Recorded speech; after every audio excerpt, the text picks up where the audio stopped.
Assalamualaikum warahmatullahi wabarakatuh. Pemirsa RCTV Langka Padane, Senovia Aplia kembali menyapa Anda di Legislatif DPRD Kabupaten Cirebon. Ini waktunya Anda pemirsa berbincang bersama rakyat-rakyat dari Kabupaten Cirebon. Dan untuk malam hari ini pemirsa kita akan berbincang bersama dengan Ketua DPRD Kabupaten Cirebon. Assalamualaikum, Kang Lutfi. Waalaikumsalam warahmatullahi wabarakatuh. Gimana aktivitas ini, Kang? Aktivitasnya ramai lancar. Ramai lancar. Tapi keluhan masyarakat semakin deras. Wow. Soal musim penghujan yang panjang dan dampaknya membuat jalan berlubang semakin banyak. Semakin banyak jalan yang rusak nih ya? Jadi tagline-nya Kabupaten Cirebon darurat jalan berlubang.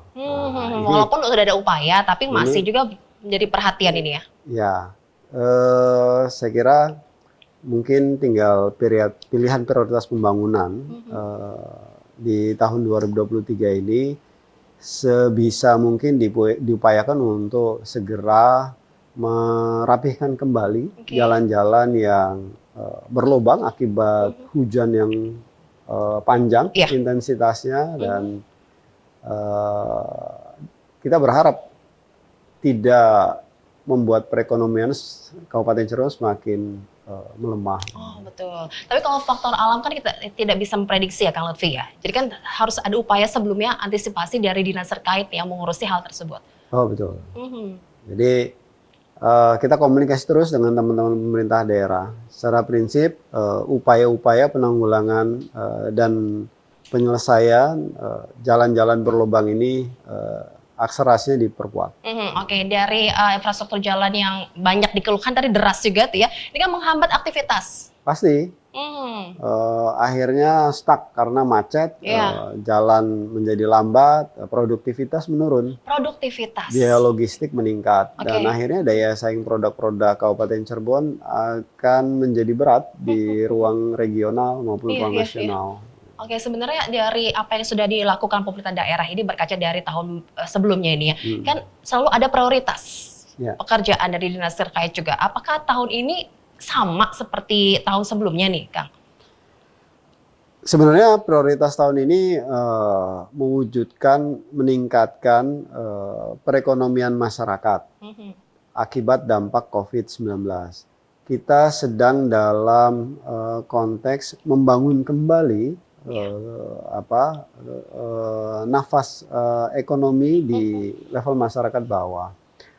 Pasca COVID banyak masyarakat yang kehilangan pekerjaan, kehilangan usaha, dan ekonomi tidak berputar. Ini yang sebenarnya mau kita genjot.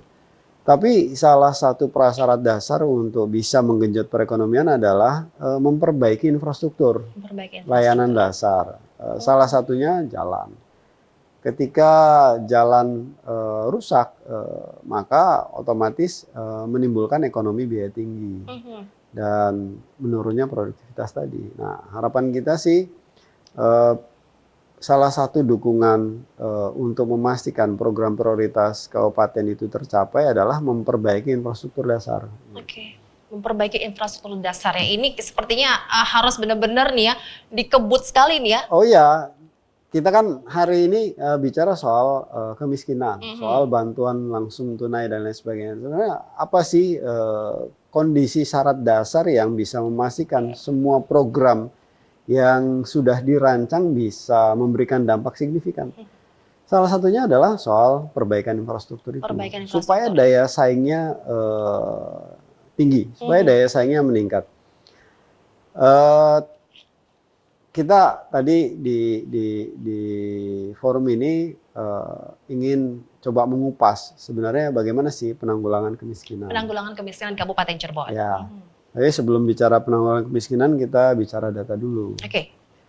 Kabupaten Cirebon salah satu kabupaten yang angka penduduk miskin ekstrimnya tinggi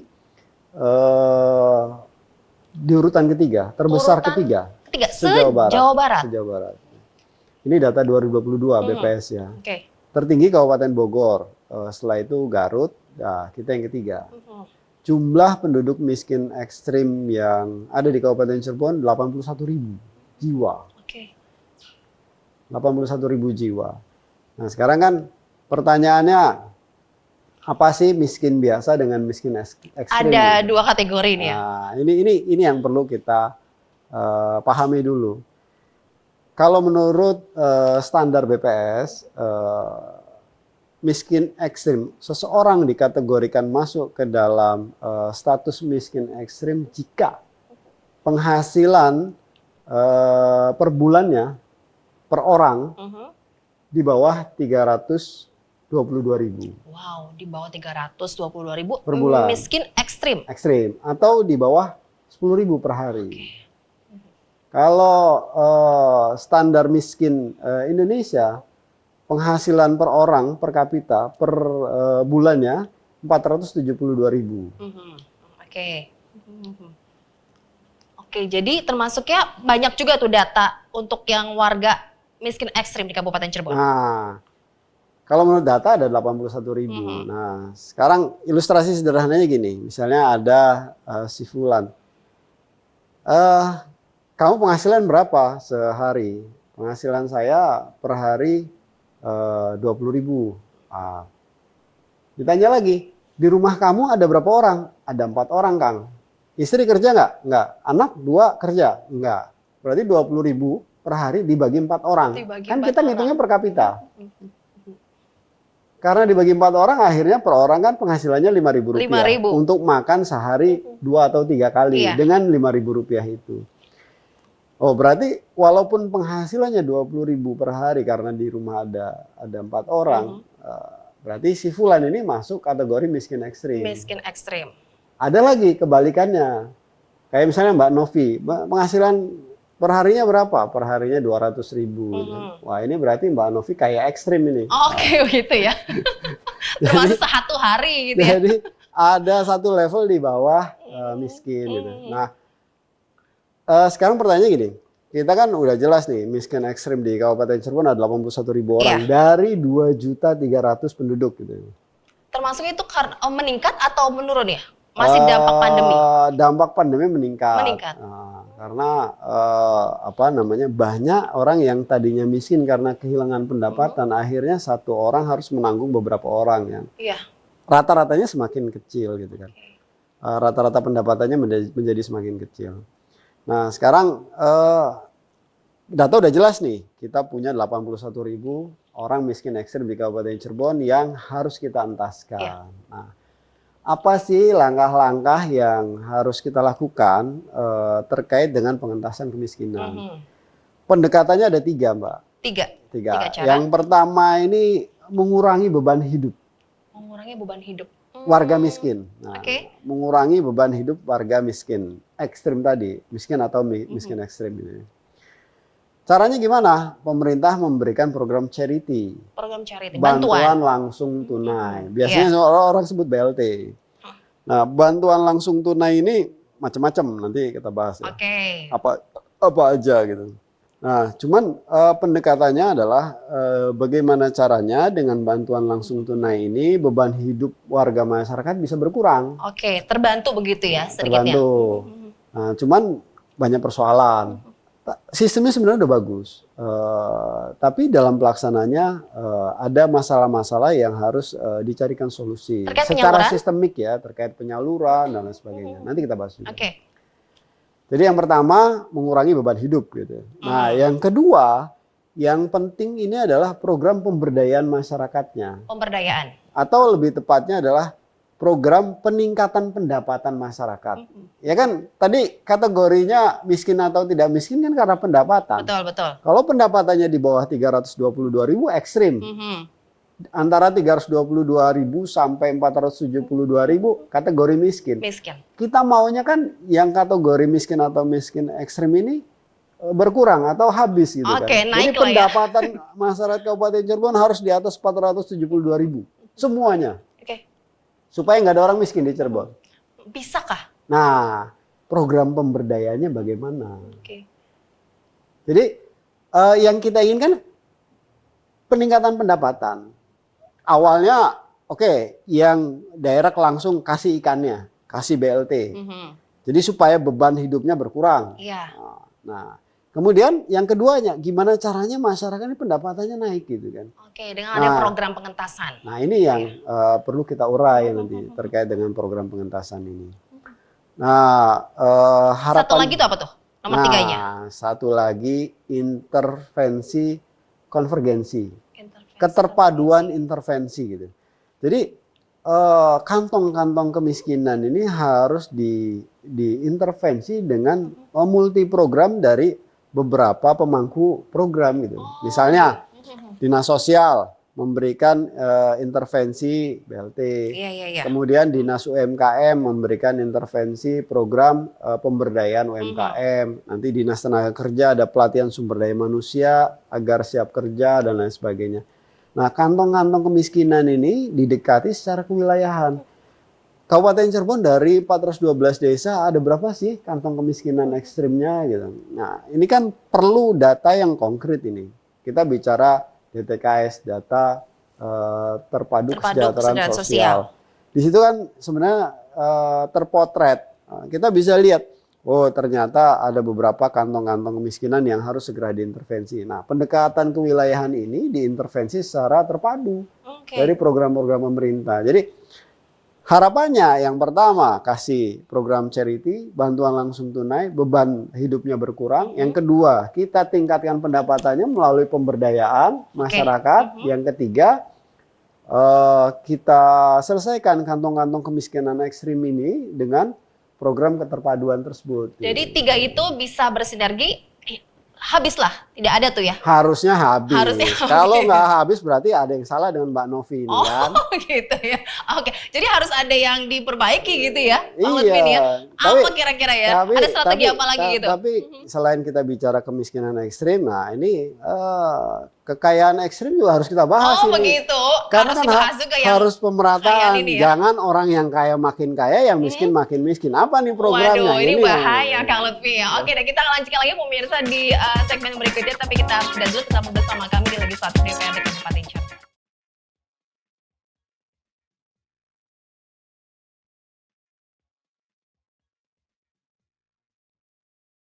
DPRD Kabupaten Cirebon. Tadi disampaikan oleh Pak Ketua ada 3 strategi ya untuk bisa mengentaskan kemiskinan dari memberikan bantuan pemerintah.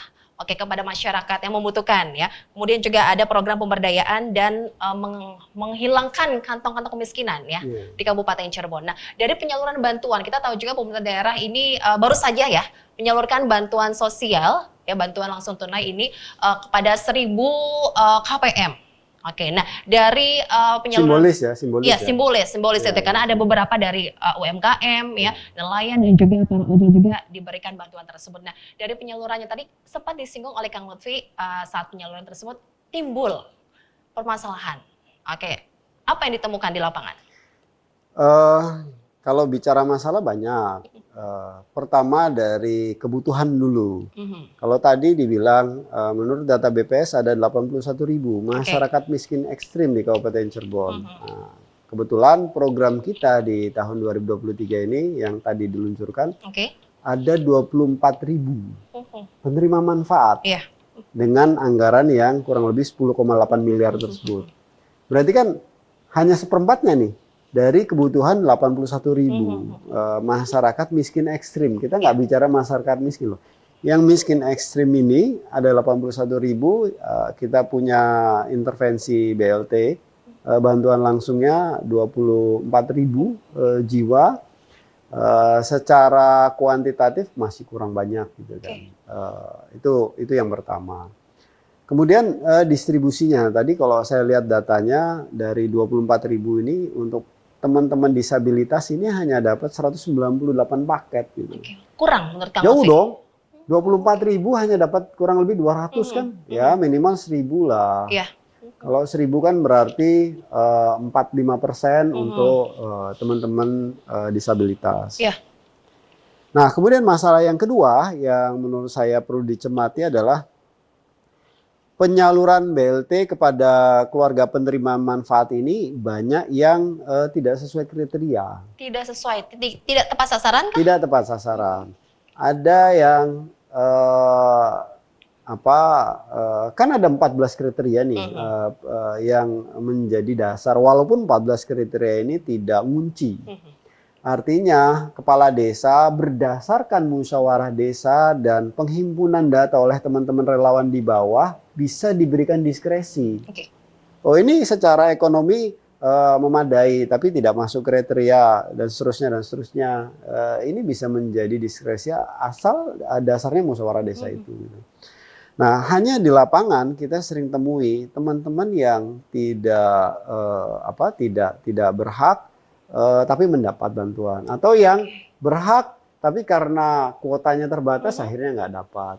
Ini yang sebenarnya perlu dicermati, dan kita mendorong musyawarah desa ini dilakukan secara objektif dan daftar penerima manfaat diumumkan. Diumumkan. Oh, jadi biar jelas juga tuh ya. Diumumkan, dipasang di papan pengumuman supaya kalau ada yang salah kriteria bisa dikoreksi gitu. Kita memberi ruang itu untuk koreksi. Ada juga waktu zaman COVID gitu ya, karena semua orang terdampak gitu. Kriteria ini kan menjadi rusak. Udah deh, ini bantuan langsung tunainya dalam bentuk ketahanan pangan kita bagi habis saja. Jadi tidak ada syarat. Waktu COVID pas itu COVID kan. Ya, Ini masalah yang kedua. Dan kadang-kadang distribusi bantuan yang tidak merata ini menimbulkan konflik tersendiri di desa gitu kan. Betul. Seolah-olah ada keberpihakan antara perangkat desa dengan itu juga masyarakat. Padahal sejatinya tidak gitu kan. Tapi karena bantuannya terbatas, yang dibagi banyak, bantuannya sedikit, akhirnya pasti menjadi polemik. Nah, dasar-dasar polemik ini yang sebenarnya kita harus carikan solusi yang tepat gitu. Jadi kita nggak boleh bersandar pengentasan kemiskinan dari hanya program BLT saja. Ya, intervensi yang kedua dan ketiga harus kita jalankan. Peningkatan pendapatan masyarakat, pemberdayaan UMKM, dan seterusnya. Banyak gitu. Cara gitu ya. Ya. Jadi dengan anggaran 11 miliar itu kurang lebih ya, Kang Lutfi, itu termasuknya kurang tuh ya? Gimana? 11 miliar tadi disampaikan, saya informasinya Pak Bupati menggulirkan ya, 11 miliar itu untuk memberikan bantuan di penyaluran BLT tahun 2023 ini. Kalau bicara kurang pasti kurang, tapi kan kita banyak program prioritas yang lain. Nggak mungkin semua pagu kita dibuang ke bansos. Jalan berlobang aja minimal kita butuh 300 miliar. Lebih penting mana BLT dengan infrastruktur? Penting mana, Kang? Sama pentingnya, tapi kalau saya disuruh milih, daripada dikasih ikan, mendingan dikasih pancingnya. Daripada dikasih pancing, mendingan dikasih pabrik pancingnya gitu ya. Jadi lebih penting memperbaiki infrastruktur? Oh iya, karena masyarakat ini kalau infrastrukturnya bagus, jalannya mulus, mereka udah pinter cari duit sendiri. Iya sih, tidak menghambat aktivitas gitu ya. Iya, kalau ekonomi berputar, otomatis pendapatan akan meningkat. Tugas negara ini bukan bagi-bagi bansos ansi, tapi memastikan masyarakat ini bisa bekerja nyaman.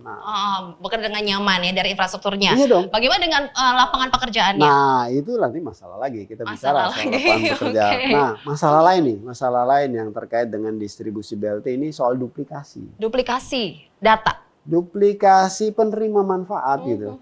Jadi kan program BLT banyak, ada PKH, ada BPNT, ada program langsung pangan gitu, ada program antisipasi COVID gitu kan. Nah, ini yang sebenarnya bisa ditata ulang gitu kan. Jangan yang sudah dapat di sini dapat lagi, di sini dapat lagi. Jadi double duplikasi. Iya. Banyak juga kejadian kayak gitu tuh, Kang ya. Banyak, ada beberapa. Nah, masalah yang berikutnya yang menurut saya perlu dicermati adalah soal nilai yang diterima. Nilai yang diterima 450 nih, di BLT Perlindungan Sosial. Tidak tepat nilai. Tidak tepat nilai? Tidak tepat nilai. Harusnya 450.000, terimanya 449.000. Berarti hilang 1.000 kan? Disunat tuh, gitu ya? Disunat gitu ya? Jadi tepat nilai ini menjadi penting. Kenapa? Karena hari ini media sosial ini udah sangat mudah untuk penyebaran informasi yang masif gitu. Jadi kalau dulu kan kita ngumpet-ngumpet masih kelihatan. Kalau sekarang ini zaman sudah berubah. Udah nggak zamannya lagi sembunyi-sembunyi di tempat gelap. Kalau mau sembunyi di tempat yang terang dan di keramaian, baru aman itu kan. Oh gitu ya, terang-terangan gitu. Nah, karena zaman berubah gitu. Jadi tepat nilai ini menjadi penting. Kenapa? Kita ini semangatnya ini Cirebon yang lebih baik, pembangunan harus berjalan baik dan sumber daya manusia yang ada di balik kemudi pembangunan itu pun harus benar gitu kan. SDM-nya nih. Oh iya dong. Jadi kalau kita nggak bisa selesaikan soal-soal yang seperti ini, Cirebon nggak akan pernah. Oke, jadi SDM yang dipercaya nih ya, Ya, untuk membantu. kita harus mulai amanah, kita harus mulai bekerja secara profesional. Dan kita harus mulai membangun sistem yang bisa saling memperkuat gitu. Oke, ini menyinggung tadi apa yang disampaikan Kang Lutfi nih ya, ini yang tepat nilainya itu ya. Tepat nilai. Kok sampai ada pemotongan, kan tahu juga dong pasti ada kejadian di Kabupaten Cirebon yang mendapat sorotan itu ya. Nah, kalau itu oknum, Mbak. Jadi ada oknum yang secara sistematis melakukan pemotongan dana yang harus diberikan kepada warga, diberikan kepada masyarakat. Dan saya berharap kejadian ini yang terakhir nih, rekomendasi saya teman-teman di dinas sosial, di pemerintahan punya solusi pengawasan yang lebih baik lagi. Oke, gitu. hal pengawasan. Jadi ini kan sama nih, kalau di mana-mana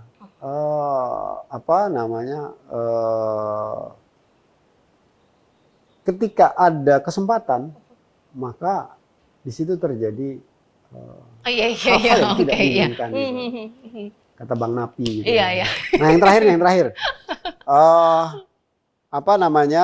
Masalah di lapangan yang sering muncul itu terlambatnya penyaluran. Ini karena terlalu banyak mekanisme. Harus ini dulu, itu dulu. Persyaratannya gitu ya. Harusnya BLT ini bisa menjadi stimulan ekonomi karena penyalurannya yang terlambat dan di ujung-ujung akhirnya tidak memberikan dampak yang signifikan. Oke, warga kan masih menanti-nanti nih ya. Ya, kita berharap penyalurannya tidak terlambat. Oke. Saya kira itu. Tadi terkait dengan penyaluran BLT yang sekarang digulirkan oleh pemerintah daerah Kabupaten Cirebon ya. Nah, ada tadi program pemberdayaannya, program untuk bisa membuat warga ini menjadi lebih produktif lagi. Yang sudah ada di Kabupaten Cirebon, apakah sudah maksimal? Nah, kita akan bahas nanti Kang Lutfi ya. Usai jeda pariwara berikut, tetap bersama kami.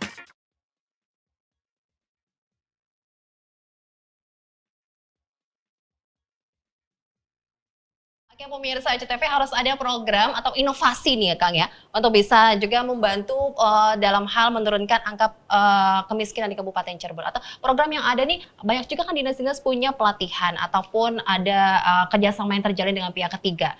Sejauh ini sudah berjalan itu, apakah sudah bagus nih Kang Lutfi? Oke, sebelum kita jawab sudah bagus atau belum bagus, kita urai dulu. Oke. Judul besarnya ini adalah upaya peningkatan pendapatan masyarakat. Jadi gimana caranya pendapatan masyarakat ini bisa kita genjot di atas UMK. Oke. Itu kan benang merahnya gitu. Nah, sekarang langkah-langkahnya apa yang konkret untuk memastikan pendapatan meningkat, atau bahasa kerennya program pemberdayaan masyarakat. Program pemberdayaannya ini apa? Supaya masyarakat tuh berdaya. Ya kan? Iya, betul. Nah, banyak program sebenarnya. Yang pertama soal yang simple nih, peningkatan akses permodalan. Modal ya? Ya, karena kan teman-teman UMKM itu selain butuh pasar, butuh modal ini kan. Betul. Peningkatan akses permodalan. Yang kedua, peningkatan kualitas produk. Agar tidak kalah saing nih ya? Ya, kan gini, kalau peningkatan kualitas produk itu sama dengan pembangunan daya saing produk gitu. Iya. Ini, mohon maaf ini, kalau pabrik, industri bikin kerupuk, itu mereka kasih nama Ciki gitu. Ya. Taro gitu kan. Itu merek Kang. Itu kerupuk itu. Iya. Sorry, saya bicara merek nih ya. Oke. Keripik singkong sama juga, cuman mereknya macam-macam. Harga mereka bikin kerupuk yang namanya Ciki, apalah itu dan lain sebagainya. itu murah karena yang bekerja mesin gitu kan. Iya, oke. Dan kemasan packagingnya bagus itu. Wah, aluminium foilnya Menarik tipis, gitu ya. menarik gitu. Ada gambar Mbak Novinya di situ dalam bentuk kartun gitu Yang kan. berwarna-warni itu kan, menarik anak-anak juga tuh ya. Menarik anak-anak padahal isinya kerupuk gitu kan. Tuh. Coba bandingin produk yang sama yang dibuat UMKM. Kualitas produknya jauh, Oke. harganya lebih mahal. Nah, sekarang bagaimana nih pemerintah daerah bisa membangun daya saing produk itu? Oh, iya, Daya iya. saing produk UMKM gitu kan. Dari regulasi apa nih yang mau dimainkan oleh pemerintah daerah terkait dengan peningkatan kualitas produk? Produk. Tadi yang pertama apa tadi? Tadi yang pertama tuh soal bantuan penyaluran itu. Akses permodalan. Akses permodalannya. Yang kedua peningkatan daya saing produk. Ini kayak kita lagi tesis ini. Iya. Lagi kuliah nih ya. Yang ketiga, setelah modal, setelah daya saing produk, yang ketiga ini membantu membuka akses pasar. Saya bisa nih bikin keripik singkong gitu kan. Saya potong tipis-tipis, rasanya saya punya resep yang enak, saya goreng, saya jual. Gitu. Akses pemasaran nih. Pemasarannya. Saya nggak bisa jual kemana-mana nih, saya jualnya di trotoar. Baru jualan 5 hari udah digeruduk sama Satpol PP kan. Wah, Nggak ini boleh melanggar itu nih ya. kan. Nah, ini kan bagian, wah gua harus jualan di mana nih? Masa jualan di pinggir jalan digusur gitu. Online. Nah, ya kira-kira ini kan bagian dari kebijakan publiknya. Kebijakan, Berarti kan oke. pemerintah harus bikinin shelter-shelter untuk UMKM ada wadahnya dong. nih ya, Ya. tempat khusus. Ini yang simpel-simpel gitu kan. Jadi kalau mereka nggak diwadahi ya mereka jualannya cari tempat yang ramai kan, magnet pasarnya di tempat yang ramai. Nah ini perlu membantu memikirkan bagaimana nih supaya produknya UMKM ini mudah untuk dijual. Iya. Syukur-syukur jualannya bisa di ruang regional, tidak hanya di lokal Kabupaten Cirebon saja. Syukur-syukur bisa ruang nasional gitu. Sekarang pabrik Ciki pabriknya ada di Bogor, jualannya sampai ke Papua. Betul. Ini kan soal akses saja gitu kan. Nah, ini harus dipikirkan. Nah, kemudian yang penting lagi adalah terkait dengan peningkatan kompetensi sumber Peningkatan daya kompetensi. manusia. Kan di belakang yang tadi di belakang akses permodalan, di belakang kualitas produk, dan di belakang pemasaran ada sumber daya manusia yang harus Oke. dibangun. Ada orangnya tuh ya yang Oh iya berpikir. dong. Jadi ketika kita sudah buat orang itu menjadi entrepreneur, dia udah cerdas secara produk, cerdas secara akses pasar, cerdas secara permodalan. Udah kita nggak usah ngajarin lagi gitu. Dia akan jadi pengusaha sendiri gitu. Iya, iya. Kita tinggal persaingkan mereka dengan teman-teman di luar sana gitu kan. Nah sekarang program pemerintah yang konkret terkait dengan pemberdayaan ini apa? Kemudian alat ukurnya supaya masyarakat ini alat ukurnya setelah program kita gelar, ternyata ada peningkatan pendapatan nih yang tadinya jumlah miskin ekstrimnya 81.000 sekarang udah turun jadi 40.000 gitu. Wah ini kan Dampaknya tuh ya. prestasi, kan betul, kelihatan masyarakatnya sejahtera, ekonomi nggak sulit gitu kan. Nah indikator-indikator ini yang menurut saya penting. Nah di luar itu banyak program lain kayak program kemitraan, program CSR yang besar memangku yang kecil-kecil, pemerataan pendapatan, dan ada lagi program keperantaraan. Keperantaraan. Iya. Saya baru dengar, tukang. Keperantaraan itu. Apa tuh? Baru dengar. Mau tahu nggak? Apa sih? Bisa dijelasin Program ilmu juga nih. Ini keperantaraan ini salah satu profesi. Kalau kawan-kawan saya bilang ini makelar ini kan. Oh, oke. Oh, benar. Keperantaraan. Iya. Itu sebenarnya duitnya besar itu. Salah satu profesi yang duitnya besar.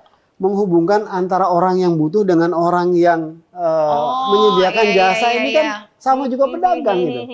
Ada produknya para petani panen bawang. Betul. Dia kan nggak bisa jual sampai ke Jakarta. Nah ini orang Tanah tengah juga ini, gitu ya, jual beli tanah gitu ya? Ya kira-kira gitu. Begitu. Ada saya baru pendidikan keperantaraan itu. Ini menurut saya. jasa itu dong ya berarti ya. Pihak ketiga gitu kan. Iya. Jadi banyak profesi-profesi yang kita harus berdayakan, kita harus bangun. Nah, program pemberdayaan ini harus sinergi. Nggak Harus bisa sinergi. sendiri diselesaikan oleh salah satu sektor gitu kan. Tidak mengandalkan dinas terkait saja. Tidak mengandalkan satu dinas saja gitu. Dan kita butuh sistem yang bisa membangun sinergitas ini menjadi produktif Iya, gitu. betul, betul. Jangan yang satu ke kanan, yang satu ke kiri, yang satu ke depan, yang satu ngerem gitu kan. Berarti tidak sejalan dong. Vektornya nanti jadi nol. Penjumlahan dari semua usaha itu menjadi tidak maksimal. Nah, Oke. butuh dirijen. Kalau Mbak Novi nih lihat paduan suara, ada yang main drum, ada yang main gitar, ada yang nyanyi 30 orang. Kemudian ada satu orang yang begini-begini ya. Apa Itu namanya? kan leadernya, Nah, dirijen. jadi kan para pemain itu lihat ininya gitu kan. Ketika ini acak-acakan nanti nggak jadi harmoni. Sama juga di pengentasan Iya, kemiskinan. betul ya. Tanpa ada dirijen yang kuat yang bisa mengarahkan, ini kita belok kanan. Karena kalau lurus kita nabrak tembok. Nah, setelah itu kita belok kiri. Karena kalau kita nggak belok kiri masuk jurang. Kan kita punya tuh leader.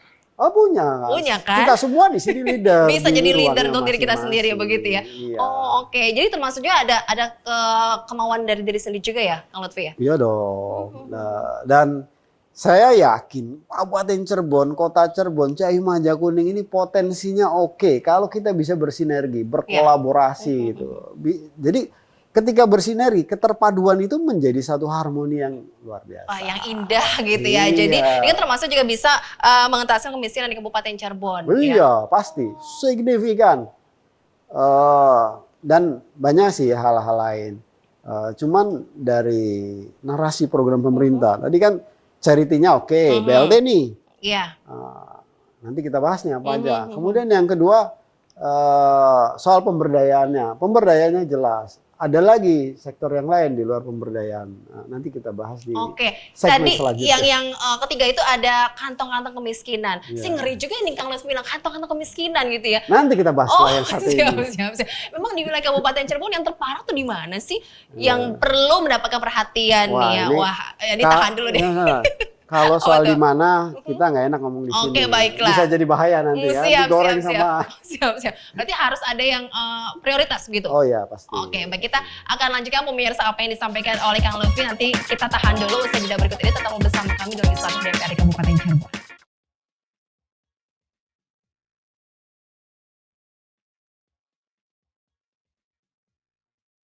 Legislatif DPRD Kabupaten Cirebon, pemirsa kembali untuk Anda masih bersama dengan Ketua DPRD Kabupaten Cirebon. Oke, upaya pengentasan kemiskinan di Kabupaten Cirebon banyak cara yang dilakukan ya. Sejauh ini sudah sinergi yang terjalin, sudah oke lah ya Kang ya? Menuju oke. Menuju oke. Menuju oke. Oke, baiklah. Menuju oke. Jadi ini jangan tersesat di jalan kebenaran gitu. Tersesat di jalan yang benar. Gitu. Karena tersesat akhirnya benar gitu kan. Kebetulan. Oh iya, oke. Jadi harus tersesat dulu begitu Kang. Oke, baik, ini dari tadi soal bantuan karena saat ini pemirsa pemerintah daerah Kabupaten Cirebon sedang menyalurkan bantuan yang jenisnya itu perlindungan sosial. Ya, ini Mbak Novi, program BLT itu kan banyak. Yang populer itu yang pertama namanya PKH.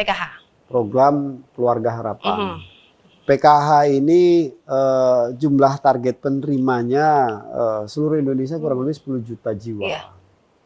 Nah, yang kedua, program BLT yang cukup ramai itu soal BPNT, Bantuan Pangan Non Tunai. Ini jumlah penerimanya se-Indonesia ini kurang lebih 18,8 juta orang jiwa. Kemudian yang ketiga yang tadi kita baru mainkan, namanya BLT Perlindungan Sosial Masyarakat, di mana per jiwa mendapatkan bantuan 450.000. Nah kebetulan Kabupaten Cirebon mendapatkan kuota 24.000 jiwa. Betul sekali. Nah kemudian program bantuan yang lain yang cukup ramai itu soal PIP, program Indonesia Pintar. Nah PIP ini subsidi lah ya, subsidi biaya sekolah. Jumlah bantuan yang disalurkan se-Indonesia kurang lebih ada 17,9 juta jiwa. Nah di luar itu ada satu lagi Mbak, yang super terkenal, namanya BPJS.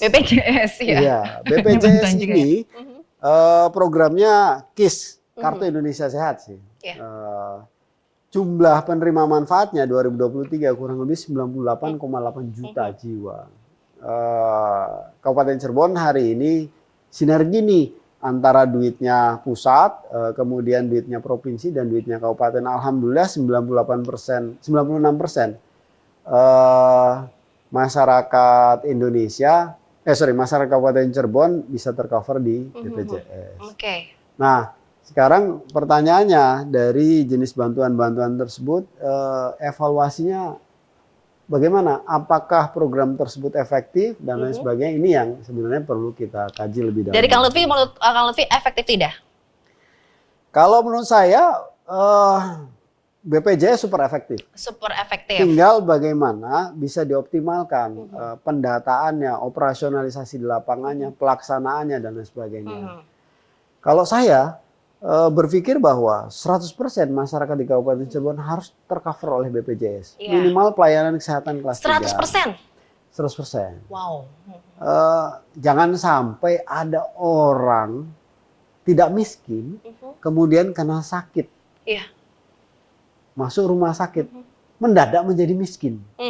Gara-gara bayar karena dia? nggak kuat membayar biaya rumah pengobatan. sakit, harus jual motor, jual mobil, jual rumah. Iya. Ini kan persoalan mendasar. Sepakat ya, Pak? Oke, mungkin karena itu ya biayanya tinggi ya? Jangan karena orang sakit kemudian jadi miskin gitu kan. Jadi perlindungan kesehatan ini menjadi hal yang mutlak. Jadi menurut saya bantuan bantuan sosial dalam bentuk BPJS ini signifikan. Oke, mutlak tuh ya? Untuk Indonesia sehat, manusianya berkualitas dan unggul. Sehingga pembangunan bisa lebih terakselerasi lagi. Oh, iya. Yang kedua PIP. PIP ini menurut saya penting ya. Harusnya pendidikan di Indonesia gratis gitu. Harusnya gratis? Harusnya gratis supaya orang Indonesia pintar semua gitu kan. Kalau pendidikan masih berbayar ini kita belum menuju cita-cita Undang-Undang Dasar. Oke. Pembangunan manusia seutuhnya gitu kan. Sekolah mahal, Kang? Mahal ya? Kamu nanya. Kamu nanya. Apalagi yang swasta mahal. Ya. Jadi menurut saya program Indonesia Pintar penting. Nah, termasuk BLT. Nah, tapi untuk BLT ini yang menurut saya perlu digenjot ini soal pemberdayaan masyarakat. Pemberdayaan masyarakatnya. Dan, jadi jangan juga masyarakat mengandalkan bantuan saja atau gimana tuh? Nanti kan jadi mengandalkan terus kapan bantuan lagi, kapan bantuan lagi. Jadi iya, bantuan ini hanya buat ganjel aja. Ganjel dia keluar dari posisi ekstrim dan kemudian kita berdayakan. Gitu. Iya. Itu dia harus digunakan secara bijak gitu ya Kang ya? Nah, ketika kita bicara regulasi, kan peningkatan pendapatan masyarakat ini banyak sektor yang bisa kita genjot. Pertama ya, kalau kita bicara ekonomi makro, tugasnya pemerintah adalah memastikan putaran uang di Kabupaten Cirebon ini membesar. Iya. Ketika putaran uang di Kabupaten Cirebon membesar, maka semua masyarakat akan mendapatkan trickle down efeknya, akan mendapatkan efek putaran uang itu. Misalnya begini, saya bikin pabrik, saya bisa menyerap 10.000 tenaga kerja. Katakanlah pabrik baju gitu. Dari 10.000 tenaga kerja itu, saya harus keluarin gaji per bulan 2 juta. Berarti kan saya harus bagi duit 20 miliar untuk gaji bulanan. Nah, baju-baju yang diproduksi ini saya jual ekspor. Nah, sekarang pertanyaannya, yang menikmati duit bulanan 20 miliar itu siapa? Apakah yang 10.000 orang kerja di tempat saya saja? Ataukah sekecamatan tempat pabrik itu berdiri? Jawabannya sekecamatan. Kenapa? Karena duit 20 miliar ini akan muter di kecamatan itu. Yang 10.000 orang itu butuh kos-kosan, muter buat bayar kos-kosan. Yang 10.000 orang itu butuh nasi goreng, butuh ojek, butuh biaya untuk pendidikan anak sekolah, beli baju, beli buku. Setiap Sabtu Minggu mereka butuh hiburan. Akhirnya penyedia hiburan mendapatkan manfaat. Kawan saya penjual cilok di depan pabrik dapat manfaat juga karena ciloknya dibeli sama karyawan-karyawan itu. Akhirnya ekonomi muter gitu. Nah sekarang pertanyaannya, pedagang cilok tadi itu kan sebelumnya nggak kerja karena ada pabrik jadi jualan cilok. Sehari bisa dapat 40.000 dari jualan cilok. Dia udah keluar dari miskin ekstrim. Tadinya pendapatannya 5.000 per hari, sekarang pendapatannya bisa 40.000 karena jualan cilok. Nah ini kan salah satunya. Salah duanya. Tadi salah satunya udah kita bahas. Salah duanya adalah bagaimana pemerintah daerah bisa membuat regulasi yang menyebabkan terciptanya banyak kesempatan kerja. Ketika kesempatan kerja banyak tercipta dari dampak putaran uang itu, maka ekonomi akan berputar, masyarakat akan menjadi sejahtera. Tujuan untuk meningkatkan pendapatan masyarakatnya menjadi tercapai. Itu goals-nya gitu Goals ya? besarnya. Iya, Nah sekarang baik. pertanyaannya gini lagi, pemerintah daerah Kabupaten Cirebon punya duit 4 triliun per tahun. Sok, duit 4 triliun itu kalau kita hitung bisa menciptakan berapa kesempatan kerja per tahun. Ini persoalan yang harus kita pikirkan. Apakah belanja pemerintah sudah efektif atau belum? Nah kita coba urai. Tadi balik ke statement awal. Hari ini ramai lancar. Kenapa ramai lancar? Karena jalannya banyak yang berlubang. Berapa sih duit yang digelontorkan oleh pemerintah daerah untuk memastikan jalannya tidak berlubang? Nah ini bagian dari ujung itu. Kita berharap 2024 jumlah masyarakat miskin ekstrim di Kabupaten Cirebon menjadi 0. Harapannya, amin. Jadi 81.000 orang itu harus keluar dari kemiskinan ekstrim. Tapi untuk yang warga tergolong miskin atau miskin ekstrim itu merata? Merata. Lebih banyak di daerah rural ya. Kalau di daerah urban kayak pinggiran kota Cirebon ini tidak terlalu banyak. Begitu ya Kang ya. Ada catatan apa nih untuk pemerintah daerah dalam hal upaya pengentasan kemiskinan di Kabupaten Cirebon? Pemetaan. Permasalahan yang lebih detail agar bisa mencari solusi terbaik dan menyusun program yang unggul. Yang kedua, bersinergi. Program yang ada belum unggul? Menuju unggul. Masih menuju terus. Yang kedua ini yang penting, bersinergi. Karena kalau kita semua tidak bersinergi, maka kita tidak akan pernah mendapatkan hasil yang optimal. Betul. Tapi dari Wakil Rakyat DPRD Kabupaten Cirebon juga siap dong. Kita mendukung penuh.